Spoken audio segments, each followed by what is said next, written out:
Railway station પર એક અનોખી ઘટના બની હતી, જ્યાં વડોદરાથી ઉધના જતી ટ્રેન સ્ટેશન નજીક અચાનક અટકી ગઈ। ટ્રેનમાં મુસાફરી કરી રહેલા ઘણા યાત્રીઓ સુરતમાં જ ટપોટપ ટ્રેનમાંથી ઉતરી પડ્યા હતા। અજાણ્યા ઇસમે ચેન પુલિંગ કરી હોવાનું ટ્રેન રોકી હોવાની શક્યતા દર્શાવાઈ છે। સુરત રેલવે સ્ટેશન પર એક અનોખી ઘટના બની, જ્યાં વડોદરાથી ઉધના જતી ટ્રેન સ્ટેશન નજીક અચાનક અટકી ગઈ।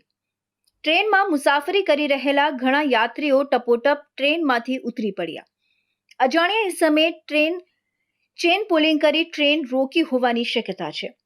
સુરત રેલવે સ્ટેશન પર નિર્માણ કામ ચાલી રહ્યું હોવાના કારણે ત્યાં સ્ટોપેજ ન આપી ઉધનામાં જ રોકાવવામાં આવ્યું હતું, પરંતુ ટ્રેન રેલવે સ્ટેશન નજીક થંભી જતા યાત્રીઓ સુરતમાં જ ઉતરી પડ્યા હતા।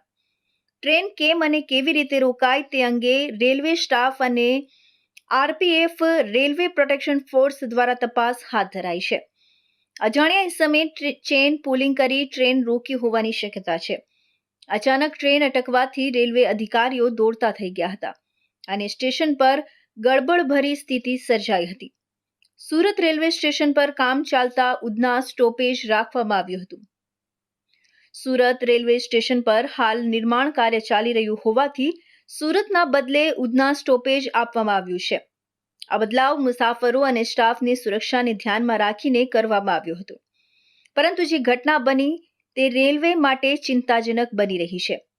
રેલવે વિભાગે મુસાફરોને કાયદાનો ભંગ ન કરવા અને નિયમોનું પાલન કરવાની અપીલ કરી છે। ચેન પુલિંગ કરવું ગુનાહિત કૃત્ય છે, જે માટે કાનૂની કાર્યવાહી થઈ શકે છે। હવે રેલવે પોલીસ દ્વારા વધુ તપાસ હાથ ધરવામાં આવશે અને જવાબદાર લોકો સામે કાર્યવાહી થવાની સંભાવના છે।